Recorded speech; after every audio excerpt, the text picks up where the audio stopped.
Hi, my name's Scott Plunkett. I'd like to do just a very quick overview of how to do qualitative analysis with NVivo 14. So I created a document that goes along with this video that I will send to the Build Put Air uh, coordinators, and they can make that available to you. So with that said, when you start with NVivo, you'll have a startup window that will pop up, and you can see here that your options are to create a new project, or if you have some projects you've already done, it'll show here in the window under recent. By the way, the first time you log into NVivo, uh, it'll provide an opportunity to do the NVivo tour. I actually found these videos to be quite helpful, and so I highly recommend those. I'll try to cover the vast majority of stuff that are in these videos. So with that said, let's go over and create a new project. So if I go into NVivo, and one of the ways I can create a new project is by simply going File, New Project, or I could have done it in the startup window. So I'm going to create a window here called Bookends. This is an organization that I evaluated. And actually, in this particular project, we had both qualitative data in the form of text, but also qualitative data in the form of pictures. So I'm actually going to create um, a new NVivo Bookends project specifically for the pictures. So I'll create that project. And so you can see what's happening here is it opens up this new window. And then you can see here, you have these options here, right here, where I talked about a second ago. You could start the tour if you liked. And so what I'm going to do is skip the tour for now, and I'll make this window a little bigger so that we can see it. And then if we go back over here to the Word file, once you've created that new project, there are some options that you can do. So one thing that we need to be aware of is when we have a new project, you'll see over here on the far left in this blue column, we've got an area where it says data and it has files, and then we've got coding, we have cases, notes like memos or annotations, and so on. Anyway, I just wanted to highlight very quickly the idea of cases. So with cases, that is going to be the unit that you're representing within your data. Say, for example, that you do an interview, then maybe each one of your cases is simply each of your interviewees. However, let's say you had a focus group, you could make each case based upon each person within the focus group. Now, generally, when I'm coding focus groups, I don't try to get data from each specific person within each focus group, but there might be a reason that that makes sense to you. For example, if you were doing, say, family interviews and you had, say, 2 to 5 family members in each of these, we'll call them focus groups, if you will, with these family members, you may want to create a case for each family member. So you might have a case for, let's say, the first parent, the second parent, the oldest child, and the youngest child. And so you could actually create a case where you're coding separately for responses from each of those particular members. And so that might be useful to you in this case. Again, for me in general, when I do a focus group, I'm not interested as much as what each individual says. However, when I am doing a family focus group interviews, then of course, it makes sense then to have a case for each for each family member. All right, with that said, there are multiple ways that we can import files, and there's also multiple types of files that we can import.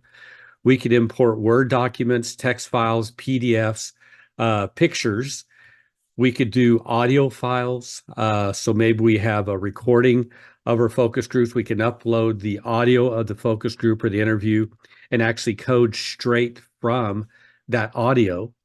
We could also upload a video and record straight from the video. And there's some other options there where we can import from, different types of survey data, whether it's Qualtrics or SurveyMonkey and so on. Uh, I have recorded uh, audio and video before.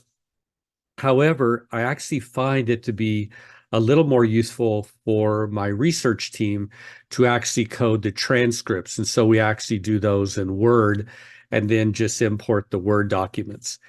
But it is pretty cool if you watch those tours that I mentioned earlier, you can find where it'll show you like how instead of actually looking at the transcript, you can just code sections of the audio or video.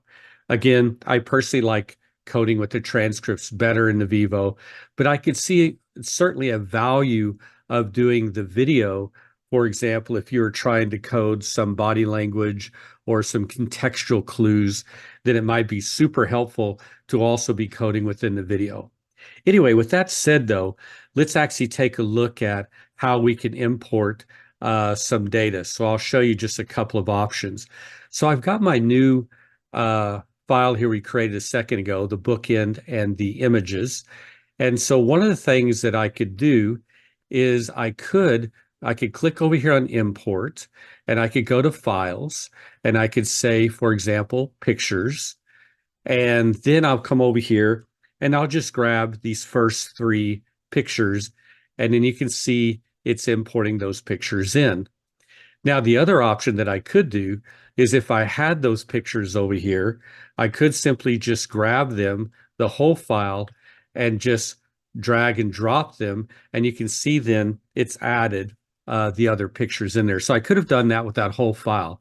Regardless, what I want to do is be in this import tab right across the top here. Okay. So once again, I could either go, when I go on the import, I could click on files, go here, or I could simply drag and drop once I'm in that import window. So if I click back over here to the home file, let me click back to my Word tutorial. Oh, I did want to point out something that I actually have not used, but I've heard of from colleagues that they've tried this, and that's where NVivo can auto code files when they're imported if the files are formatted in specific ways. So it might be worth watching these tutorials that I linked in here, how to do that.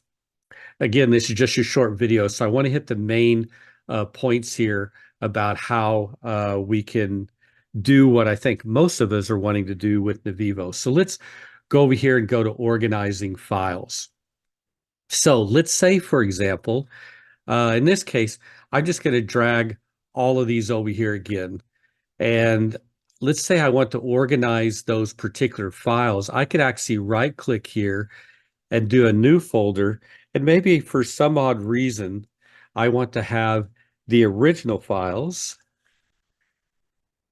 And then I also want to have, I'm just right clicking, by the way, I guess I should have said that. And then I want to have the copies. I don't know why I would do this, but I'm just showing you how easy it is to create these folders. So then I'm just going to select, I could drag each one individually, or on my Mac, I'm going to hit the Command key. So I assume it's probably the Control key on a PC, but I can select each one of those I want to put into the originals. And then if I go back to the files, and I want to put all these into the copies, I'm holding the first one, holding my shift, hitting the last one, and putting into my copies.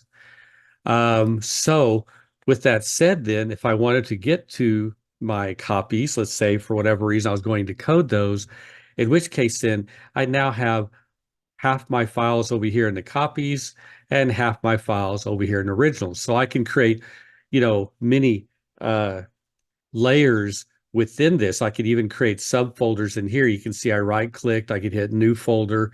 By the way, if I just wanted to get the info about that, where it says copies here, if I wanted to have a description, say, copies of the images in the bookends program, certainly, I can create those notes just by right clicking and then hitting the new folder and so on.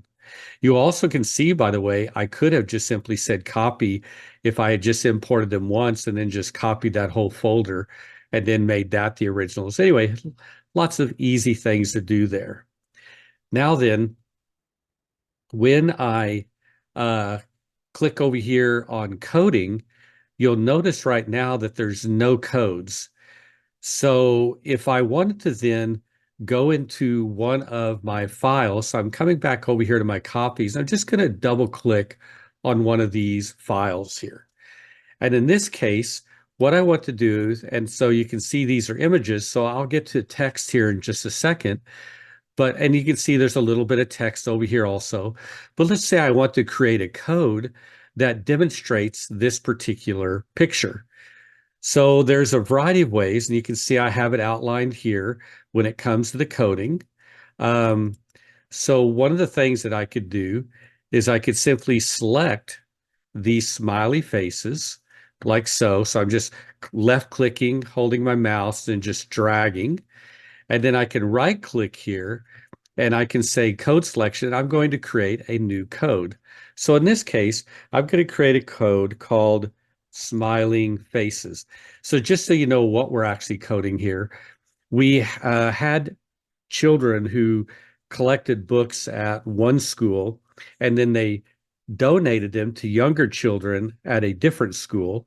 And so then we bus the kids who are the donor students over to the other school to actually give them the books. And then they had a reading day together. And so after the reading day was over, we simply asked the recipient students, we said, how did you feel today? And so we didn't mention anything about books. We just simply said, write and or draw how you felt. And so in this case, we have a child that was around age 9, which is, by the way, amazing, the picture she drew for those who are developmental people. But anyway, so if I wanted to then code that, and I right click and I say code selection, and then if I go over here to my code, you can see I have smiling faces. So if I click over here where it says smiling faces, you can see that it actually shows that case with the smiling faces. Now, this may not seem that impressive yet, but just hold on to that for a few minutes. I'm going to go back to my files and go back to my copies again. And I'm going to click over here on number 2. And now we see another smiley face. So now I can again right click and then go to add it to existing coder cases. That would be one option. I simply select that, although it's not the fastest option. So if I go to number, and then maybe I've got another smiling face here. In this case, I'm just going to, I'm going to click over here on my codes, and I'm just going to drag that right here. So notice I just selected it and dragged it. Now, if I go back to my original picture here, you'll see that there is a book. So I'm just going to select this. I'm going to right click, code selection to new code. I'll just call this books done, which makes sense. They have smiling faces and books given the context of this.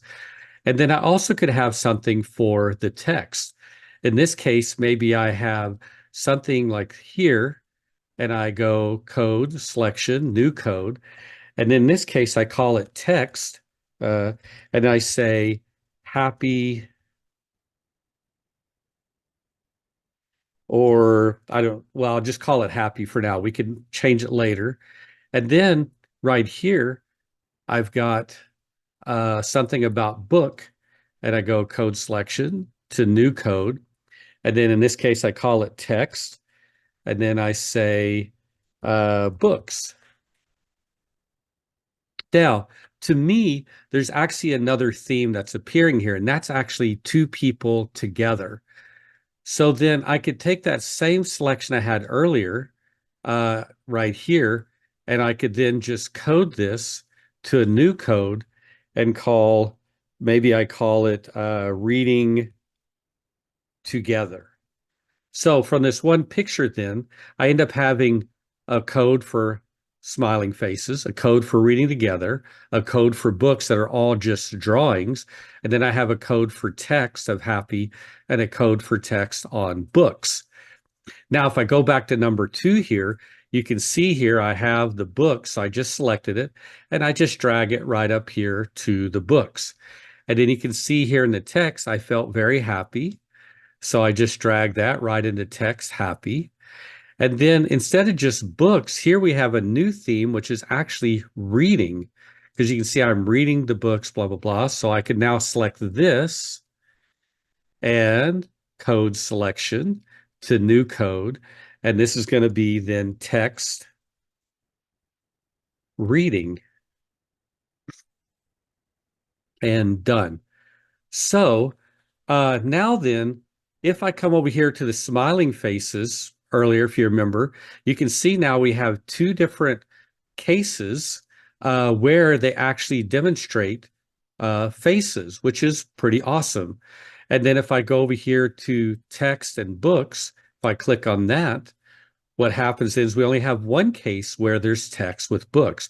So as I keep going through, if I click back over here on my files and I went to number 3, and then now we can see really quickly, if I go back and click over on my coding, I simply drag that in to smiling face, and then I could drag that in to, well, although we just have a reading together, this is a person reading by themselves, new code. And so they say reading by self, done. And then I could just drag that right here. And then here we see a code called excited. I could create a new code. Probably don't need to code a tree because it doesn't necessarily relate. But you can see here I'm currently reading. And so we all see books. So again, I can just drag this information and I could have, whoops, this information right here, all in here together. And then when I double click that, what's going to happen is it shows me that there's multiple cases where there's text. And then, again, with the books. So it's really quite lovely what we can do with that. I'm actually going to close this file out. Don't save. And I'm going to go to another file with pictures, and I'll get to the text here in just a second. But over here, you can see we have all of these codes that have already been identified. Now, I have a picture here. And again, like before, I could select that barn, drag it right up here. But in this picture, I have a sky, and there's nothing about sky here. So again, I can go code selection, new code, and I could create a code called sky. And then we can see here that I've got wildflower fields. So I could just drag that right into the fields. And then if I come here, and then I've got, a fence. And remember, I could go right click code selection to existing code and then select fence. It's another way to do it. Although I don't find that to be quite as fast. But over here, then I can select the sky and again, just drag it right in. So quite nice to be able to do all this. I'm just going to actually save that and close it because we actually are coding a photographer's pictures to see kind of what they focus on. All right, so let's actually go to some text data. So in this case, what I have is I have some files over here, and I've created 3 codes. I've got Chinese American data, I've got Iranian American data, and I have a Mexican American data. So this is all information from a project that myself and Dr. Mamora are doing, where we were coding or asking questions in interviews about messages that are given by parents to their children regarding finances, money, and so on. So we have the data in this case, which is in a text format. And if I click over here, if I go to the Iranian American data and I click on the first one, and then I click here where it says highlight, this is pretty cool because what it does is it shows me what has been coded already. So this is really handy to have because then we can see what in this particular case has actually been coded. And in this case, this one has actually been finished. Now, I could create a memo about this particular case that just simply, or an annotation if I wanted, that says this case is done. But we can also see that by simply turning on the highlights. Now, you may be seeing all of this information over here on the right. That's what's called a coding stripe. I'm going to turn that off and I'll turn it back on. And this is only going to be available once we start coding. So if I go to a case where there's nothing been done so far, well, let's see if I can find one. My lab was very busy yesterday, so I need to find a case. Here we go. So if I go to the coding stripes, you'll notice that there's nothing here. And so then if I go to the highlighting, you'll notice nothing is highlighted. So nothing's been coded in this case. So my research lab knows that they need to come in and code this information. All right, so let's go back to our Iranian data. Let's go back to one that actually has some highlights, and let's actually show our coding stripes. Now what you can see then is you can see where in the file these different themes are appearing. And so this is quite good to have sometimes, because what we might find is that in a particular interview, for example, this one particular theme is just pervasive throughout the whole document. And it's kind of nice to be able to look at that. And then also, if I go over to my codes, you'll notice, by the way, in the codes here, that it looks like I only have 3 codes, but in actuality, and you can see all these other codes over here, if I click that little down arrow, and then I click this down arrow, and by the way, I can just facilitate that by saying expand all codes. And then you can see not only do we have major codes, but we also have subcategories, and then even subcategories there. So you can see that borrowing is a subcategory from information they learned from parents. So I can drag that over here, learning from parents and others. And then we can see under investing, which is also a subcategory on learn from parents and others. Underneath investing, we have other subcategories. So the way we would do that, by the way, is, and I'm just going to not save changes, but I'll just make up something here. So if I select this text here and I wanted to create a category called grandparents, so again, I could go to create a new code, and let's say I call this grandparents for whatever reason. And then let's say I decided I wanted to have that as a subcode underneath learn from parents or others, I could just drop it right in there. By the way, I'm just going to delete that particular code because it's actually not needed in here. But when we have our text, you can see then that we follow the same process. So let's actually go to a case that has not had any coding yet. So we'll just jump down here to the bottom. And then we start reading this information. And here it says, let's see.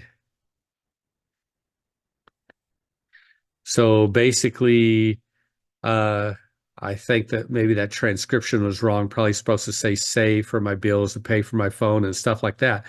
If I simply select that and I go to code selection, add to an existing code, and then I'll just come down here and underneath wow,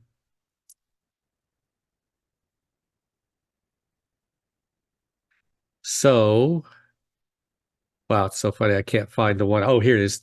I wanted to select the basically if I believe that fit here underneath need necessities over wants, but I think maybe that particular one is stingy or frugal, but it's not really. Let me read it again.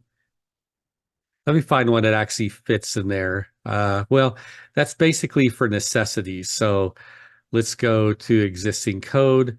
Again, I can come down here. Yeah, there we go. And I can just click it and select. But of course, that's not going to be the fastest way to do it, because if I simply come over here to my codes, I could just drag it. So if, let's say in this particular case, you see it says she thinks funny because I spend on dumb things.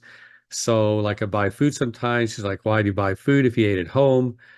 And so again, if I wanted to drag that into an existing code, I just simply select that. And then I come over here And then let's say I put it into the need necessities over want. So if I turn off my highlighting, we can't see that it's been coded. If I turn it on, you can see what's been coded in this file. And then again, I can do my coding stripes, which is showing. And so now then, let's take a look and see how much a particular theme happens to be emerging. So in this case, don't waste. If I click here, it shows me all the different cases where don't waste appears.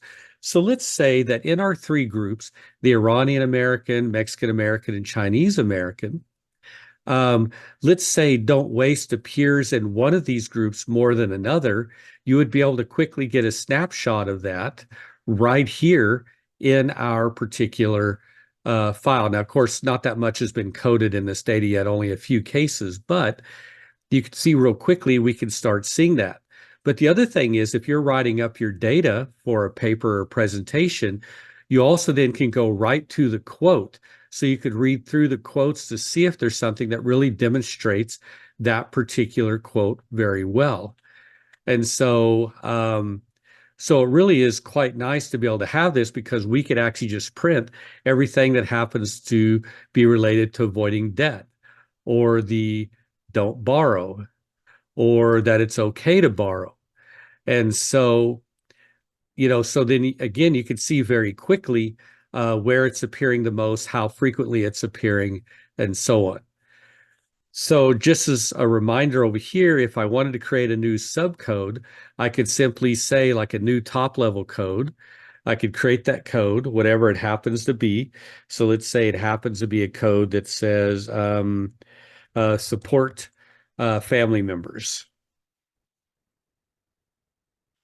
And if I create that code, and then if I wanted to create a subcode underneath that, I could simply do a new code. And you see how what I did is I would hit cancel. I just right clicked on that. And then when I created a code where I right clicked on that, it actually automatically, let's say I call it siblings and done, it automatically puts it there.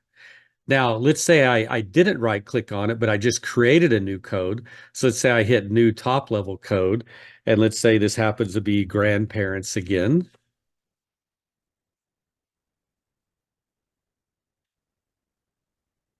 Then I could just simply drag it down here and support family members. So, so this code hierarchy here is really good to have. And it may be that later, after you code all this information with these subcategories and so on, you may decide you want to collapse those. And you can do that within NVivo. You can collapse these different codes together, but this is a good way to start with your coding so that you can at least get an idea of the various themes, the thematic or open coding that you're engaging in. And then you can also see that I'm engaging in the focus coding where I'm coming in for each case and then just selecting, how it meets each theme. So that would be the more focus coding, and a thematic coding or open codings where I'm actually identifying the overall themes. Now, obviously, there is a lot more that I could talk about within NVivo, but I do have some other notes here. But you can see how I have the notes for how to organize codes with screenshots, how to change a code or case name, how to uncode a selection if you accidentally code something and you decide you don't want to. All this information is in this document here. And then also how you can make one selection and select multiple codes at the same time. So, and then I also have some screenshots about how to do the memos. It's not really hard to do the memos. So if, for example, oh, and then I do want to, before I get to memos, if I did want to have more information about each of these individuals. So let's say, for example, this person right here, I could upload information such as, are these first generation Mexican American, Chinese American, or Iranian American? Are these second generation? Are they male? Are they female? And I can actually link that to those individual files. And so there's some demos here, you could take a look at this link right here that's in my document about how to do that. But again, this is just a short video to kind of get you started, and I'm certainly glad to help you out if you have any problems. But if I wanted to make a memo on a particular case, maybe I notice an anomaly uh, regarding a particular case, or maybe I see that like the interviewer was going off script. So let's just say this is not what the interviewer is supposed to say. I could go over here and I could create a memo or an annotation, which is going to, memo is going to be a text, and the annotation is going to be the voice that, and I could say something like, yeah, there's something weird going on here. I think the interviewer went off script, so maybe this case, maybe we shouldn't count this case. But you can see here that I have some memos already here. And for example, if I started thinking about a possible theory as I'm reading it, instead of stopping what I'm doing, I could simply just add a memo in for that. So let's say I do a new memo and I'm like another theory. And then I say, whatever it is I wanted to add in there, blah, blah, blah, and then done. And then over here, if I said new memo and I said case, number 1, 2, 3, 4, 5, interviewer went off script on question 3. And so then these are things that, can either help us when we're trying to develop our theory. For example, if we're doing like a grounded constructionist theory, or if we just notice, like, say, something that's odd. And so again, all of this information can be helpful and all linked together right here in our memos. And so I'm noticing differences between the 3 groups in regards to spending. So this is something that was noticed in the data. And so again, the memos just kind of help us where we don't have to stop what we're doing. We could just throw a memo in there and it's all right here. And of course, once I, decide I don't need that memo, I can right click and delete and just get rid of it later. If I'm like, well, that was a dumb theory, and then I can just, delete it. So I think that's pretty much all I wanted to hit today just to get you started, because I think the most important part is really being able to just create a new project, being able to import your files, and then being able to create, organize the files, and then being able to create your codes and create, categories of the codes. So I hope that that was at least somewhat helpful. And again, if I can help you out, just please let me know. And with that, I guess all I can say is have a wonderful day.